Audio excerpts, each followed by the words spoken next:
Tuhan, terima kasih. Berbicara kepada setiap kami Tuhan. Nyatakan isi hatimu Tuhan Yesus. Berikan hamba-Mu bahasa yang sederhana. Biar nama Tuhan sendiri yang dipermuliakan. Terima kasih Bapa, terima kasih. Kami serahkan segala hormat, pujian, ucapan syukur dan kemuliaan bagi nama-Mu. Dalam nama Tuhan Yesus Kristus. Semua yang percaya dan siap diberkati Tuhan, sama-sama katakan amin, amin. Terima kasih hamba-hamba Tuhan. Saudara, semua diberkati Tuhan. Saudara berdoa di hari Rabu yang akan datang, kita akan memulai memancangkan groundbreaking, peletakan batu pertama buat pembangunan rumah Tuhan di Bet Shalom. Mengucap syukur juga kepada Tuhan dan kepada keluarga Yanto Lukman, Ibu Yeni Lukman yang memberikan sebidang tanah untuk kita bangun rumah Tuhan. Ya, jadi saudara bawa dalam doa dan saudara persiapkan diri biar nanti Tuhan campur tangan. Saudara yang mau ambil bagian, saudara bisa menabur di rekening pembangunan yang sudah diberikan kepada jemaat-jemaat di Mobile Info. Saudaraku, hari ini kita akan lihat dan belajar satu kebenaran firman Tuhan yang kalau boleh saya beri judul The Law of Honor, hukum hormat.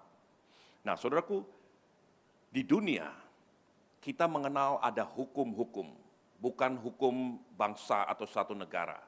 Sebab hukum di satu bangsa itu berbeda dengan hukum di bangsa lain.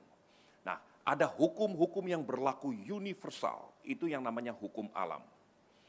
Pada waktu kita sekolah, kita mendengar yang namanya hukum Pitagoras. Atau kita mendengar juga hukum gravitasi bumi, ya, hukum kekekalan energi, dan sebagainya. Semua hukum-hukum ini tidak pernah diciptakan oleh manusia, tapi dikatakan ditemukan, discovered by. Ya, semua ini sudah ada, namun ada ilmuwan yang menemukan ternyata ada hukum-hukum yang berlaku. Satu contoh hukum gravitasi bumi. Saudaraku, saudara siapapun kita, saudara orang terhormat, orang paling kaya, orang paling berpangkat, saudara naik ke lantai paling atas dan saudara lompat sambil bernyanyi. Haleluya 12 kali, saudara pasti hancur. Siapapun kita, tidak peduli. Si Udin, si Ujang, atau pendeta ini, pendeta itu, siapapun kita. Kalau kita berjalan melawan daripada hukum yang ada, hukum alam, kita pasti akan bertabrakan dan hancur. Nah, saudaraku, semua ini kita tahu, ya. Tapi ada hukum lain yang hari ini saya rindu betul-betul setiap anak Tuhan memahami kebenaran ini, yaitu the law of honor, hukum kehormatan, hukum hormat. Saudaraku, semua yang ada di kita, di hidup kita, baik itu yang Tuhan tempatkan, entah Tuhan sendiri, atau orang-orang yang Tuhan tempatkan dalam hidupmu, atau hal-hal yang Tuhan tempatkan dalam hidupmu. Kalau kita gagal memberi hormat kepada hal-hal tersebut, kita tidak akan pernah menikmati hal-hal terbaik yang Tuhan persiapkan bagi kita.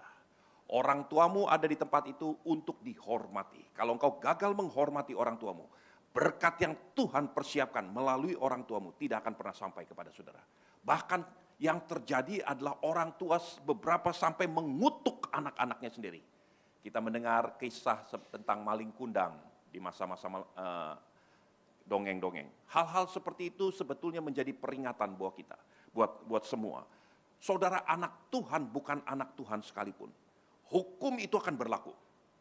Nah, saudaraku, hari ini kita akan belajar satu hal, bahwa hukum hormat, the law of honor, itu akan applicable kepada semua manusia. Ada satu hal sederhana yang kita seringkali lupa atau kita pandang terlalu remeh, yaitu menghormati ikat janji, menghormati perkataanmu sendiri. Saudaraku, saya ingin ajak saudara untuk melihat satu kebenaran firman Tuhan. Perhatikan bilangan 30 ayat yang kedua. Bilangan 30 ayat yang kedua, silakan. Bilangan pasal 30 ayat yang kedua, demikian firman Tuhan. Apabila seorang laki-laki bernazar atau bersumpah kepada Tuhan, sehingga ia mengikat dirinya kepada suatu janji, maka janganlah ia melanggar perkataannya itu. Haruslah ia berbuat tepat seperti yang diucapkannya. Saudaraku, saudara mungkin berpikir, oh ini kan perkataan kepada Tuhan. Lihat lagi. Ulangan 23 ayat 23. Ulangan 23 ayat 23. Silakan. Apa yang keluar dari bibirmu, haruslah kau lakukan dengan setia. Sebab dengan sukarela kau nazarkan kepada Tuhan Allahmu sesuatu yang kau katakan dengan mulutmu sendiri. Saudara lihat, bahkan semua yang keluar dari lidah bibirmu harus engkau tepati dengan benar. Ini yang berkata adalah Tuhan sendiri. Nah saudaraku, hukum ini, sekali lagi saya ingin sampaikan, ini the law of honor. Hukum ini berlaku universal, bukan hanya buat anak-anak Tuhan, bukan hanya kepada Tuhan, tetapi kepada satu sama lain. Kita seringkali mudah membuat janji. Kita seringkali mudah mengeluarkan perkataan. Ngucap itu gampang sekali. Penipuan, penyesatan terjadi karena kita terlalu mudah untuk buat janji. Tetapi sangat sulit, bahkan tidak rela untuk menepati apa yang kita perkatakan. Saudaraku, saya ingin sampaikan. Begitu banyak hal-hal yang merusak hidup manusia, baik itu pernikahan, persahabatan, bisnis dan sebagainya. Itu karena satu perkara. Karena kita tidak pernah menghormati apa yang sudah kita katakan. Ikat janji itu tidak lagi dianggap sebagai sesuatu yang sakral, yang penting. Saudaraku, saya ingin ajak saudara untuk melihat kebenaran firman Tuhan ini perlahan-lahan dari apa yang Tuhan ingin ceritakan. Saudaraku, pada waktu pertama kali, pada zaman Musa, ada seorang yang bernama Firaun yang hidup pada zaman Musa. Pada waktu Tuhan telah tetapkan bahwa bangsa Israel akan dibawa keluar dari Mesir, dibawa untuk menyembah Tuhan di tempat yang Tuhan tentukan, yaitu di Gunung Sinai. Tuhan berpesan kepada Musa. Tuhan katakan, beritahu kepada beritahu kepada bangsa itu. Mereka akan dibawa keluar dan mereka akan menyembah Tuhan di tempat yang Tuhan tempatkan. Dan sekarang sampaikan kepada Firaun, sebelum itu terjadi, Tuhan sudah melihat dasar hati Firaun. Ya, secara cepat saya ingin sampaikan. Apa yang dikatakan oleh firman Tuhan di Keluaran 5 ayat yang ke-24. Ini sebelum semua itu terjadi. Keluaran 5 ayat 24 berkata begini. Tetapi Tuhan berfirman kepada Musa, sekarang engkau akan melihat apa yang kulakukan kepada Firaun. Sebab dipaksa dengan tangan yang kuat, ia akan membiarkan mereka pergi. Ya, dipaksa oleh tangan yang kuat, ia akan mengusir mereka dari negerinya. Sampai 2 kali dalam satu ayat ini Tuhan katakan kepada Musa, aku tahu apa yang ada di dalam dasar hati Firaun. Nanti akan dipaksa oleh tangan yang kuat, dia akan membiarkan kau pergi. Ya, dipaksa oleh tangan yang kuat. Saudaraku, ada manusia yang begitu degil, ada manusia yang begitu busuknya, yang menganggap remeh semua perkataannya. Tuhan katakan, nanti engkau lihat, bahkan sampai dipaksa oleh tangan yang kuat, baru dia akan lakukan. Saudara tahu, kemudian Firaun mendengar perkataan Musa. Pada waktu Musa datang kepada Firaun untuk pertama kalinya, ini yang dikatakan oleh firman Tuhan, Keluaran 5 ayat yang kedua. Ini perkataan Firaun. Tetapi Firaun berkata, siapakah Tuhan itu yang harus kudengarkan firman-Nya untuk membiarkan orang Israel pergi? Tidak kukenal Tuhan itu, dan juga tidak akan aku membiarkan orang Israel pergi. Saudara lihat, dengan begitu angkuhnya, Firaun berkata, siapa itu Tuhan? Kenapa aku harus dengarkan perkataannya? Tuhan sudah beritahu kepada Musa, Musa engkau akan lihat betapa degilnya manusia ini. Nanti dipaksa oleh tangan yang kuat, baru dia akan membiarkan kau pergi. Saudara tahu, secara singkat, 10 tulah demi tulah terjadi. Setiap kali tulah itu terjadi, lalu Firaun menyesal dan berkata, oke dah, saya menyesal, saya bertobat.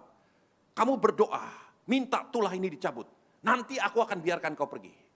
10 kali Firaun berkata, dan 10 kali dia melanggar sumpahnya. 10 kali dia memohon kepada Musa, berdoa supaya tulah itu berhenti. Musa berdoa, tulah itu berhenti. Tapi kemudian dia balik lagi. Berdoa lagi, minta tulah itu kedua berhenti. Terus menerus sampai tulah yang ke-10. Kemudian setelah tulah yang ke-10, Israel akhirnya keluar dari tanah Mesir. Ketika mereka keluar, Firaun sadar kedegilan hatinya yang tidak pernah menganggap hormat, yang tidak pernah menaruh hormat terhadap perkataannya sendiri. Ikat janji itu tidak ada artinya sama sekali bagi Firaun. Ketika dia melihat bahwa Israel sudah keluar dari tanah Mesir, dia kerahkan semua kekuatannya, tentaranya, kereta kudanya, mengejar Israel. Israel berada di tepi Laut Tiberau. Ketika dia berada di tepi Laut Tiberau, lalu Tuhan berkata kepada Musa, Tuhan berkata gini, Musa, hari ini engkau akan lihat, orang Mesir itu tidak akan pernah ada lagi. Dan hari ini engkau akan melihat sesuatu yang akan membedakan antara orang benar dan orang fasik. Saudaraku, saya teringat kepada apa yang firman Tuhan katakan di kitab Maliaki. Tuhan katakan begini, engkau akan melihat perbedaan orang yang beribadah kepada Tuhan dan orang yang tidak beribadah kepada Tuhan. Engkau akan melihat perbedaan orang yang benar dan orang fasik. Saudaraku, apa bedanya? Laut Tiberau yang sama menjadi kering, dibelah menjadi dua. Di tengah-tengah laut yang sama, di dataran yang kering yang sama, ketika mujizat yang sama terjadi, Israel berjalan keluar, menyusuri tengah-tengah laut. Dan itu menjadi satu jalan keluar bagi Israel. Tetapi laut yang sama kemudian kembali menghanyutkan, menutup, dan membunuh semua orang-orang Mesir dan Firaun pada waktu itu. Di laut yang sama, pada waktu yang sama, di tempat yang sama, terjadi perbedaan. Saudaraku, saya merenungkan kemarin pagi, waktu saya duduk dan merenungkan apa yang ingin saya sampaikan hari ini. Saya diingatkan satu perkara. Saudara tahu, kita menyebutnya sebagai Laut Tiberau. Orang bahasa asing, baik bahasa Inggris maupun dalam bahasa Ibrani, itu disebut sebagai the Red Sea, Laut Merah. Kenapa disebut sebagai Laut Merah? Saya coba cari kenapa orang menyebutnya sebagai Laut Merah. Saya nggak menemukan alasannya. Tapi saya ingin sampaikan satu perkara. Pada tulah yang pertama, Tuhan katakan kepada Musa, Musa, hari ini kau akan melihat, sungai Nil akan berubah menjadi darah. Tuhan akan buat sungai Nil akan menjadi merah dan berubah menjadi darah. Kemudian Firaun melanggar sumpahnya satu demi satu sampai sumpah yang ke-10.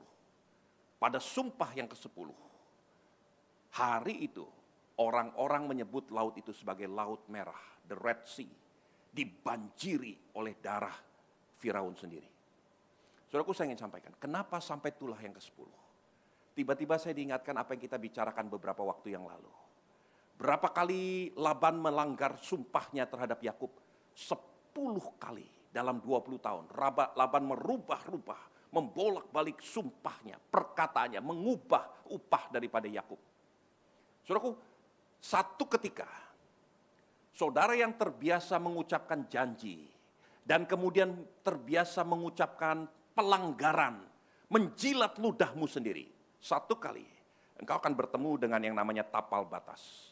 Ketika tapal batas itu terjadi, there is no way of return. No point of return. Nggak mungkin saudara bisa kembali lagi. Nah, saudaraku, saya ingin sampaikan betapa pentingnya anak-anak Tuhan belajar satu perkara ini. Ini terjadi universal. Ini the law of honor. Hormati perkataanmu sendiri. Tuhan berkata kepada Israel, Tuhan berkata kepada Musa, Tuhan berkata dalam seluruh firman Tuhan, hormati perkataanmu sendiri. Semua kita yang sudah menikah, kita mengucap janji di hadapan Tuhan, di hadapan hamba Tuhan, terhadap kesetiaan dengan istri kita, setia dengan suami kita. Itu sumpah yang saudara berikan. Jangan langgar sumpahmu. Saudaraku, di masa-masa lalu, orang bahkan gak perlu pernyataan di atas kertas untuk membuat janji. Mereka berkata, my word is my bond. Perkataanku adalah jaminanku. Hari-hari ini, orang sudah buat janji di atas meterai, di hadapan notaris. Mereka dengan mudah melanggarnya. Kenapa? My word is no longer my bond. Perkataanku udah gak ada artinya sama sekali. Takut akan Tuhan, begitu jauhnya hilang dari manusia. Orang akan melakukan segala-galanya demi apa yang penting, apa yang baik buat saya. Mungkin saudara berkata, oh ini kan Firaun, jelas jahat. Saya ingin ajak saudara untuk melihat satu perkara. Seorang yang benar di hadapan Tuhan. Seorang yang takut akan Tuhan seharusnya. Seorang yang disebut Bapa orang percaya, Abraham. Orang yang sama pun terhadapnya, the law of honor itu apply. Hukum hormat itu berlaku bagi dirinya. Kalau itu berlaku bagi Firaun, saya ingin sampaikan. Hukum hormat itu juga berlaku bagi anak-anak Tuhan, bagi hamba-hamba Tuhan. Hari ini saya ingin ajak saudara untuk pelan-pelan melihat bagaimana Tuhan serius dan betul konsisten dengan apa yang Tuhan katakan. Hukum hormat ini berlaku bagi semuanya. Saudaraku, saya ingin ajak saudara untuk melihat Kejadian 12. Perhatikan kitab Kejadian. Kejadian 12 ini adalah pertama kalinya Tuhan berbicara kepada Abraham untuk menggenapi tujuan Tuhan. Perhatikan mungkin ayat yang pertama, pertama sampai ketiga. Kejadian pasal 12 ayat yang pertama, dengan judul perikop, Abram dipanggil Allah. Berfirmanlah Tuhan kepada Abram, pergilah dari negerimu dan dari sanak saudaramu dan dari rumah bapamu ini ke negeri yang akan kutunjukkan kepadamu. Aku akan membuat engkau menjadi bangsa yang besar dan memberkati engkau serta membuat namamu masyhur, dan engkau akan menjadi berkat. Aku akan memberkati orang-orang yang memberkati engkau dan mengutuk orang-orang yang mengutuk engkau, dan olehmu semua kaum di muka bumi akan mendapat berkat. Saudaraku, ini adalah pertama kali Tuhan berbicara kepada manusia, kepada Abraham. Abraham belum berbuat apa-apa. Abraham belum mempunyai jasa apapun. Tuhan melihat dasar hati Abraham. Seperti Tuhan melihat dasar hati Firaun pada waktu itu. Tuhan datang kepada Abraham. Dan Tuhan katakan gini, pergi keluar dari rumah bapamu, dari sanak saudaramu, dari negerimu, ke tempat yang akan aku berikan kepadamu. Tempatnya tidak diberitahu. Tapi Tuhan katakan keluar, pergi ke satu tempat. Di situ aku akan membuat engkau menjadi bangsa yang besar. Aku akan memberkati keturunanmu. Bahkan orang yang memberkatimu akan diberkati. Engkau akan menjadi bangsa yang besar. Itu janji Tuhan. Nah sekarang lihat apa yang terjadi. Abraham keluar. Lihat Kejadian 12 juga ayat 10 sampai 20. Perhatikan. Silakan. Kejadian pasal 12 ayat yang ke-10 sampai ayat yang ke-20 dengan judul perikop Abram di Mesir. Ketika kelaparan timbul di negeri itu, pergilah Abram ke Mesir untuk tinggal di situ sebagai orang asing, sebab hebat kelaparan di negeri itu. Pada waktu ia akan masuk ke Mesir, berkatalah ia kepada Sarai istrinya, memang aku tahu bahwa engkau adalah seorang perempuan yang cantik parasnya. Apabila orang Mesir melihat engkau, mereka akan berkata, itu istrinya. Jadi mereka akan membunuh aku dan membiarkan engkau hidup. Katakanlah bahwa engkau adikku supaya aku diperlakukan mereka dengan baik karena engkau. Dan aku dibiarkan hidup oleh sebab engkau. Sesudah Abram masuk ke Mesir, orang Mesir itu melihat bahwa perempuan itu sangat cantik. Dan ketika penggawa-penggawa Firaun melihat Sarai, mereka memuji-mujinya di hadapan Firaun. Sehingga perempuan itu dibawa ke istananya. Firaun menyambut Abram dengan baik-baik karena ia mengingini perempuan itu, dan Abram mendapat kambing, domba, lembu sapi, keledai jantan, budak laki-laki dan perempuan, keledai betina dan unta. Tetapi Tuhan menimpakan tulah yang hebat kepada Firaun, demikian juga kepada seisi istananya, karena Sarai istri Abram itu. Lalu Firaun memanggil Abram serta berkata, apakah yang kau perbuat ini terhadap aku? Mengapa tidak kau beritahukan bahwa ia istrimu? Mengapa engkau katakan dia adikku, sehingga aku mengambilnya menjadi istriku? Sekarang inilah istrimu, ambillah dan pergilah. Lalu Firaun memerintahkan beberapa orang untuk mengantarkan Abram pergi bersama-sama dengan istrinya dan segala kepunyaannya. Amin. Saudaraku, saya lupa. Saya ingin ajak saudara untuk melihat, tadi di ayat pertama sampai ketiga, Tuhan panggil Abraham.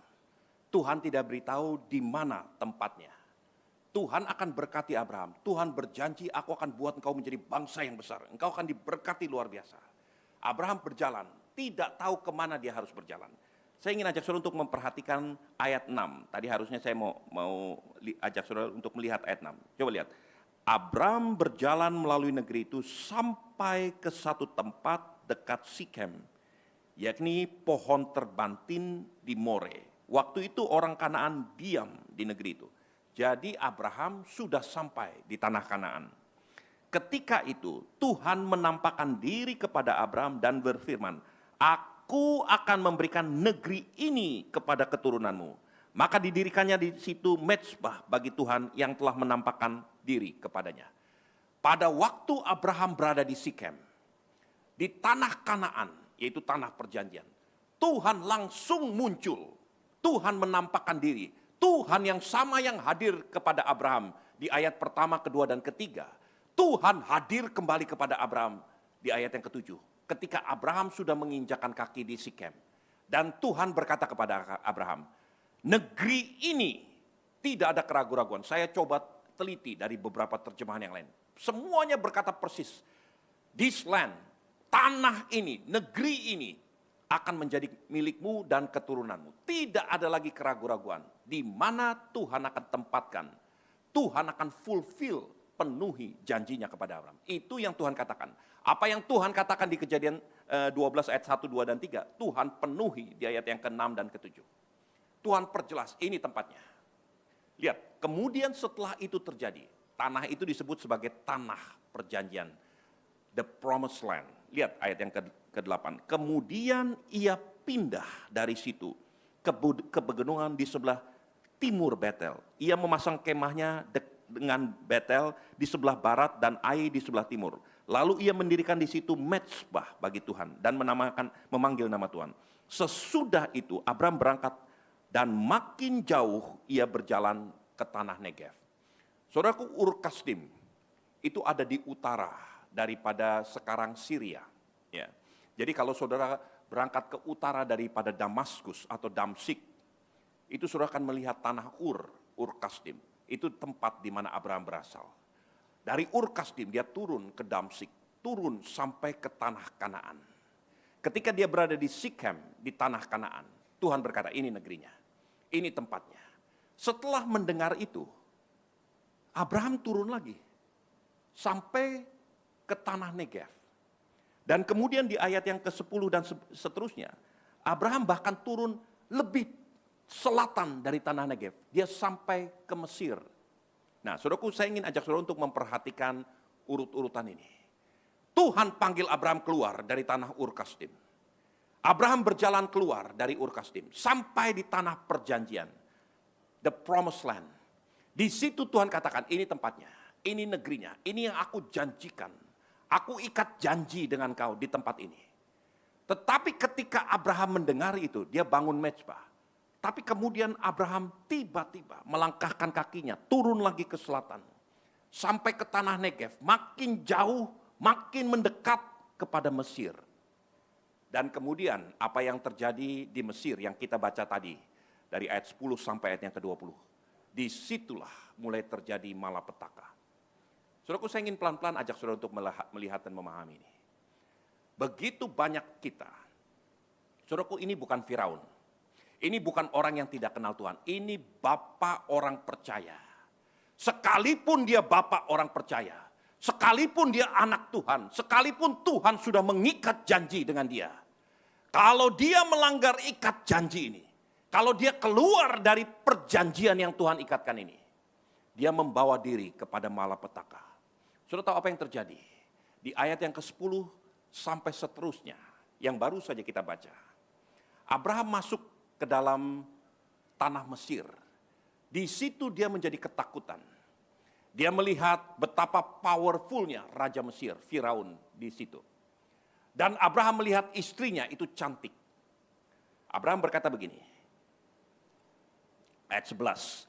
Pada waktu ia akan masuk ke Mesir, berkatalah ia kepada Sarai istrinya, memang aku tahu bahwa engkau adalah seorang perempuan yang cantik parasnya. Apabila orang Mesir melihat engkau, mereka akan berkata itu istrinya. Jadi mereka akan membunuh aku dan membiarkan kau hidup. Katakan bahwa engkau adikku supaya aku diperlakukan mereka dengan baik karena engkau. Dan aku dibiarkan hidup oleh sebab engkau. Saudaraku, ini Abraham. Ini bukan Udin. Ini bukan Firaun yang bicara. Abraham bapak orang percaya. Dia gunakan istrinya supaya dia diperlakukan baik. Supaya dia boleh hidup. Dia peralat istrinya sendiri. Bukankah antara Abraham dengan istrinya sudah terjadi ikat janji? Bukankah terjadi satu covenant, marriage covenant antara Abraham dengan istrinya? Kenapa Abraham membiarkan istrinya sampai harus mengakui bahwa dia itu bukan istrinya, dia itu adiknya? Bagaimana kalau betul-betul terjadi Firaun mengambil istrinya? Karena dia itu dianggap sebagai adiknya sesuai dengan perkataan Abraham sendiri. Bagaimana kalau sampai istrinya ditiduri oleh Firaun? Bagaimana kalau dia betul-betul dijadikan istri oleh Firaun? Abraham bisa hidup. Abraham bisa diberkati, diperlakukan baik. Tetapi dia kehilangan sumpah setianya kepada istrinya. Saudaraku, yang bicara ini bukan orang yang gak kenal Tuhan. Orang yang sudah membuat janji dengan Tuhan. Kenapa Abraham bisa lakukan seperti itu? Karena saya ingin sampaikan, kalau saudara perhatikan urut-urutannya. Ketika dia keluar, lalu dia sampai di Sikem.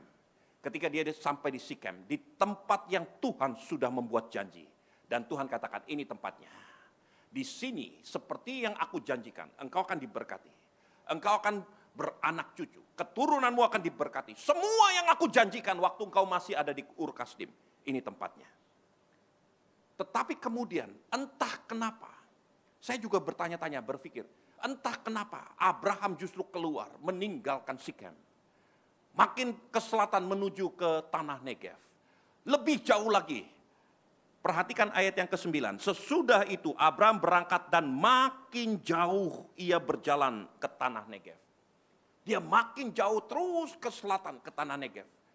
Bahkan lebih lagi dari tanah Negev, dia masuk ke Mesir. Di situ malapetaka terjadi. Saudaraku, apa yang terjadi di tanah Mesir? Abraham menipu Firaun. Abraham memperdaya Firaun demi keuntungan saya. Supaya saya boleh hidup, supaya saya boleh diperlakukan dengan baik. Semua janji dianggap tidak ada artinya bagi Abraham. Kemudian setelah itu, Tuhan tegur Firaun seperti Tuhan tegur Firaun pada zaman Musa. Lihat ayat 16. Ayat 15, dan ketika punggawa-punggawa Firaun melihat Sarai, mereka memuji-mujinya di hadapan Firaun, sehingga perempuan itu dibawa ke istananya. Ayat 16, Firaun menyambut Abraham dengan baik-baik karena ia mengingini perempuan itu. Dan Abraham mendapat kambing, domba, lembu, sapi, keledai jantan, budak laki-laki, perempuan, keledai betina dan unta. Tetapi Tuhan menimpakan tulah yang hebat kepada Firaun. Demikian juga kepada seisi rumahnya karena Sarai istri Abraham itu. Saudaraku, Tuhan membela sumpahnya. Tuhan membela janjinya.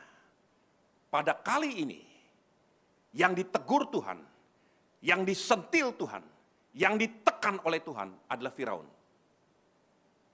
Nah, saudaraku, saya nggak tahu kenapa Firaun yang ditekan. Padahal gara-garanya, penyebab utamanya adalah Abraham.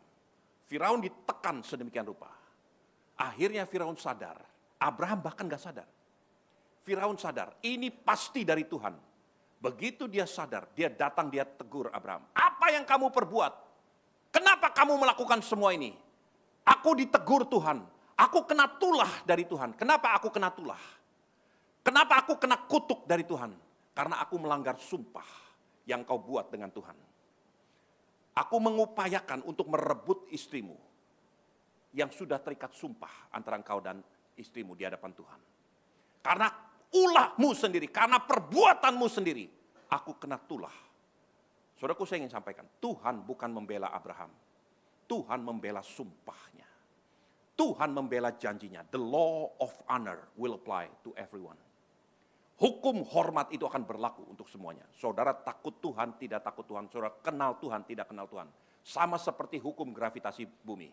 Saudara kenal Tuhan, tidak kenal Tuhan, saudara lompat dari tempat yang tinggi, saudara pasti mati, saudara pasti hancur. It doesn't matter who you are. Saudara boleh nyanyikan kumbaya sambil lompat, apapun yang saudara nyanyikan, saudara pasti hancur. Saudaraku, saya ingin sampaikan, itu hukum hormat. Memang Abraham menerima semua ini. Belajar dari pengalaman Abraham. Dia lakukan supaya aku hidup, supaya aku diperlakukan baik. Bukankah hari-hari ini kenapa orang melanggar sumpah, melanggar janjinya, melanggar komitmennya? Kenapa? Supaya aku diuntungkan, supaya aku diperlakukan baik, supaya aku lebih diberkati. Saya berhutang, saya tidak bayar, saya buat patgulipat, buat ini, itu, dan sebagainya. Supaya apa? Supaya saya lebih diuntungkan. Supaya saya mendapatkan berkat yang lebih baik. Semua kita lakukan, it's for me. Tanpa kita sadar, kita sedang berseteru dengan Tuhan. Saudaraku, belajar benar-benar mengerti kebenaran firman Tuhan ini. Hormati komitmen yang kau buat. Hormati promise, janji yang kau buat. Apapun yang keluar dari bibirmu, genapi sungguh-sungguh. Supaya jangan kau menjadi lawannya Tuhan. Hukum ini akan berlaku bagi siapapun. Saudaraku, saya ingin masuk lebih jauh lagi. Pada waktu itu, perhatikan kembali lagi. Ayat 16, Firaun menyambut Abraham dengan baik karena ia mengingini perempuan itu. Dan Abraham mendapatkan kambing, domba, lembu, sapi, keledai jantan, budak laki-laki, perempuan, keledai betina, unta. Tetapi Tuhan menimpakan tulah yang hebat kepada Firaun. Demikian juga kepada seisi rumahnya. Singkat cerita, Firaun sudah memberikan upah kepada Abraham. Karena dia memang memberikan janjinya kepada Abraham. Untuk mengambil adiknya, yang disebut sebagai adiknya itu Sarah, sebetulnya istrinya. Karena Firaun begitu sukacitanya, Abraham diberkati dengan kambing, domba, lembu, sapi, unta, budak laki-laki, dan budak perempuan. Firaun sendiri nggak ambil balik. Coba saudara bayangkan. Loh, kan saya nggak jadi kawin. Jadi mas kawinnya saya ambil balik dong.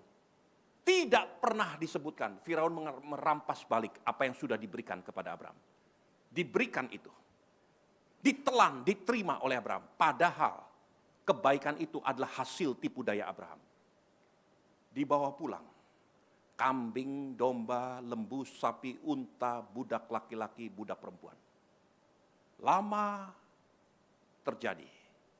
Tanpa disadari, you pay what you harvest what you do. Engkau akan membayar apa yang kau perbuat. Hukum tabur tuai terjadi.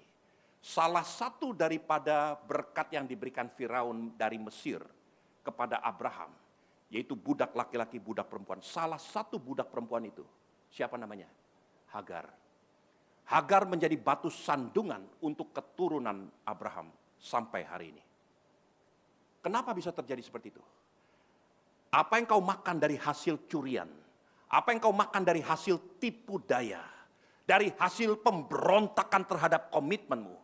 Mungkin hari itu engkau dianggap diberkati Tuhan. Oh, saya diberkati, saya diuntungkan, saya lebih disejahterakan. Someday, somehow, there will be payday. Akan terjadi hari untuk membayar upah. Tanpa sadar, hari itu, karena Sarah mandul di bawah Hagar yang pernah diberikan oleh Firaun. Disebut sebagai budak budak Sarai, karena diberikan untuk Sarah. Diberikan dari Mesir, dibawa kepada Abraham. Abraham, ini dia, tiduri dia. Lahirkan keturunan bagiku. Dilakukan oleh Abraham. Orang yang kenal Tuhan, orang yang takut Tuhan, orang yang disebut sebagai bapa orang percaya. Apa yang dia makan dari hasil tipuannya, apa yang dia perdaya dari hasil melanggar sumpahnya, dia terima di kemudian hari, dinikmati oleh anak cucunya sampai hari ini. Saudaraku, saya ingin sampaikan, takutlah akan Tuhan. Hormati Tuhanmu, hormati perkataanmu sendiri. Apa yang kau katakan di hadapan Tuhan atau di hadapan manusia, genapi perkataanmu. The law of honor will apply to everyone. Saudara kenal Tuhan, takut Tuhan, tidak kenal Tuhan, saudara akan mengalami yang namanya the law of honor. Terjadi bagi Firaun, terjadi juga bagi Abraham. Tapi saya ingin masuk lebih jauh lagi, supaya saudara sadar. Setelah kejadian 12, ada kejadian 20. Di tanah Gerar, saya nggak akan buka ayat-ayatnya ya semuanya. Di tanah Gerar, Abraham masuk ke satu negeri lagi. Di situ dia bertemu dengan Raja Gerar, namanya Abimelek. Di tanah Gerar, dia melihat Abimelek itu orang yang kaya, orang yang powerful, orang yang luar biasa. Abraham gak kenal bahwa ternyata Abimelek itu takut Tuhan. Pada waktu itu, dosa yang pernah dibuat oleh Abraham, yang gampang loncer ngomongnya untuk buat janji seenaknya, dia ucapkan janji yang sama lagi. Dia katakan kepada istrinya, kamu ngaku aja, kamu itu adikku. Dulu dia lakukan di Mesir. Sekarang dia ajari istrinya untuk melakukan hal yang sama. Dulu kamu lakukan, toh kita aman-aman saja. Saya malah pulang dengan kambing, domba, lembu, sapi, unta, budak laki-laki, budak perempuan.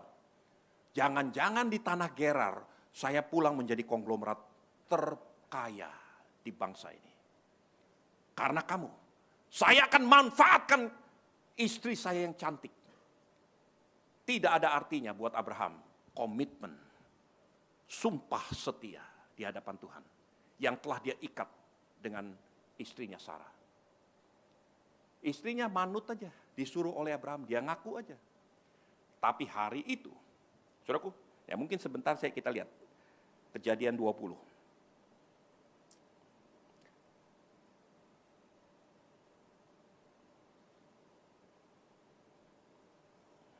Perhatikan Kejadian 20 ayat yang ke-9. Kemudian Abimelek memanggil Abraham, berkata kepadanya, perbuatan apakah yang kau lakukan ini terhadap kami?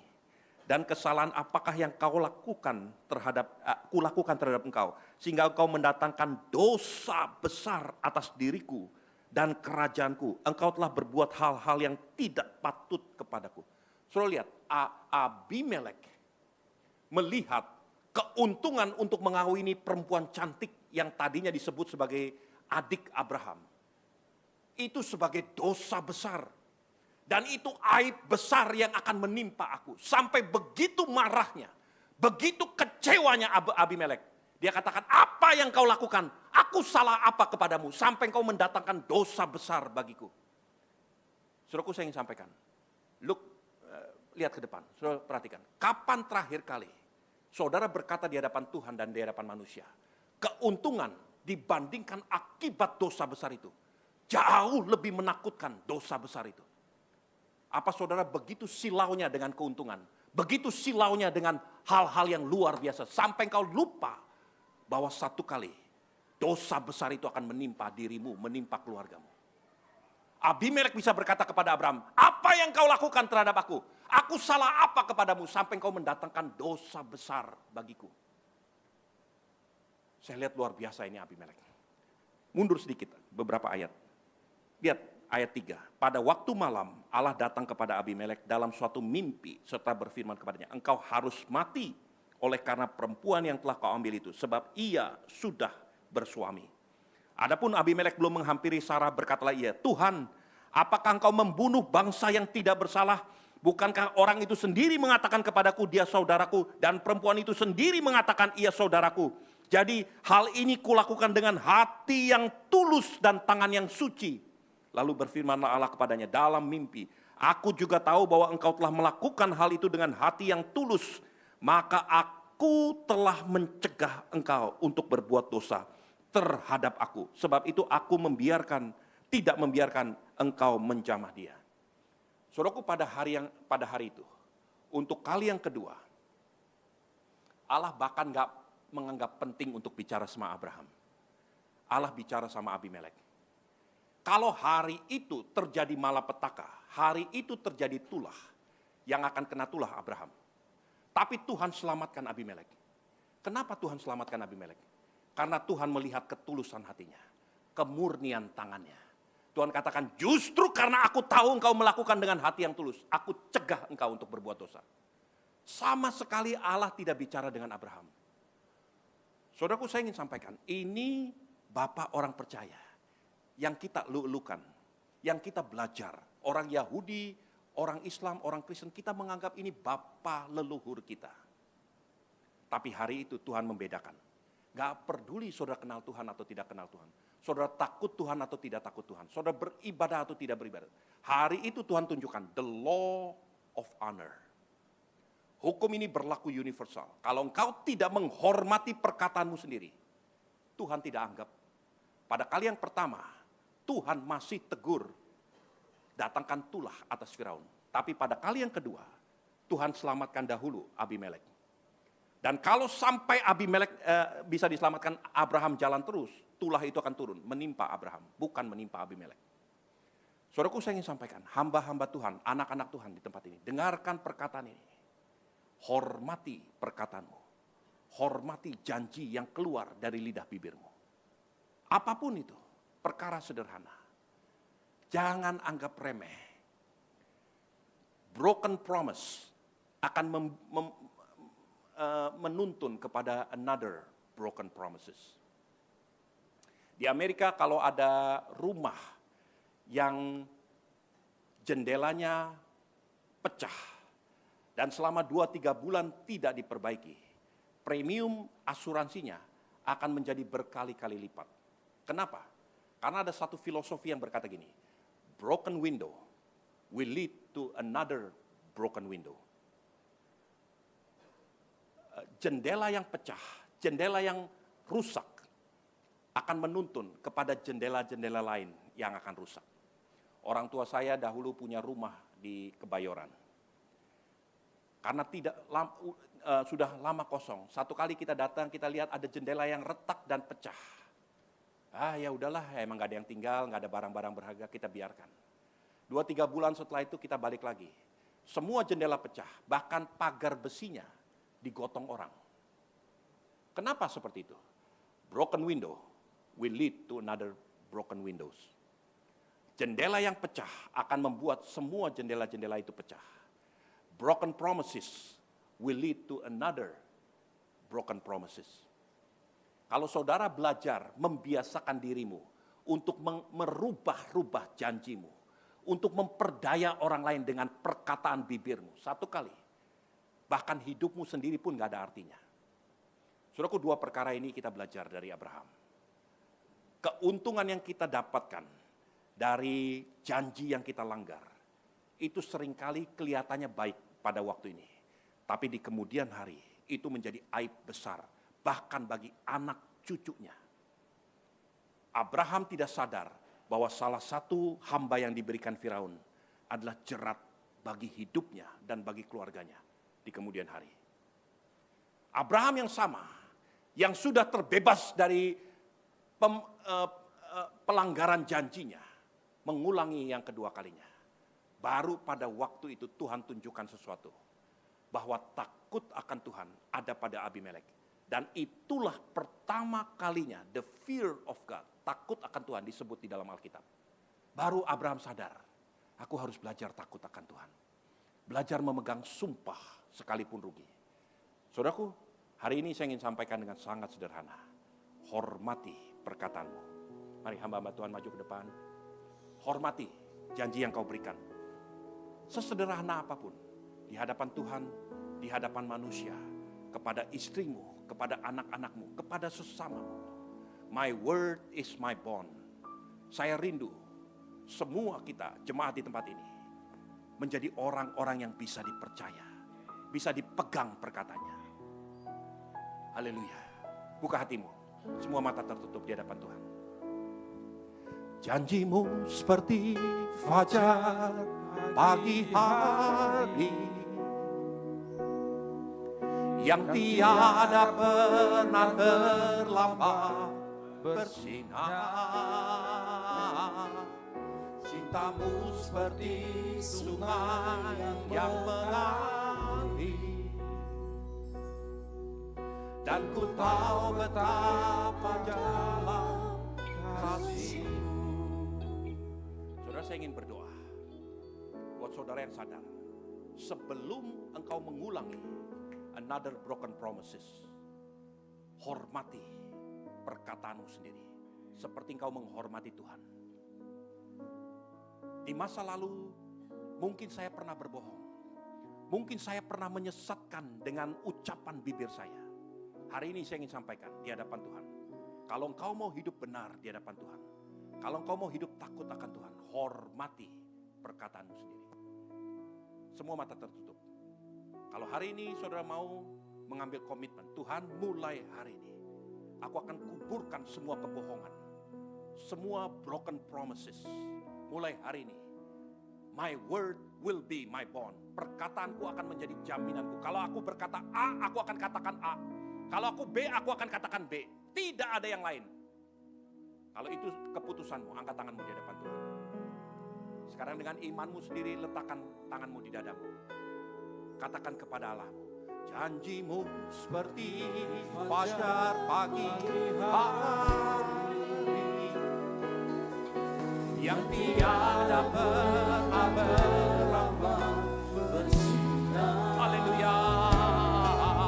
Cintamu haleluya. Haleluya. Dan ku kau bermata kasih. Katakan sekali lagi, Tuhan hamba berdoa untuk setiap pribadi yang menumpang tangan di dadanya masing-masing. Berikan mereka hati yang jujur, perkataan yang jujur Tuhan Yesus, untuk menghormati semua perkataan mereka di hadapan Tuhan kepada sesama manusia. Mulai hari ini, biar nama Tuhan saja yang dipermuliakan. Dalam nama Tuhan Yesus Kristus, biar itu terjadi supaya kami diluputi dari semua kehancuran dalam hidup kami.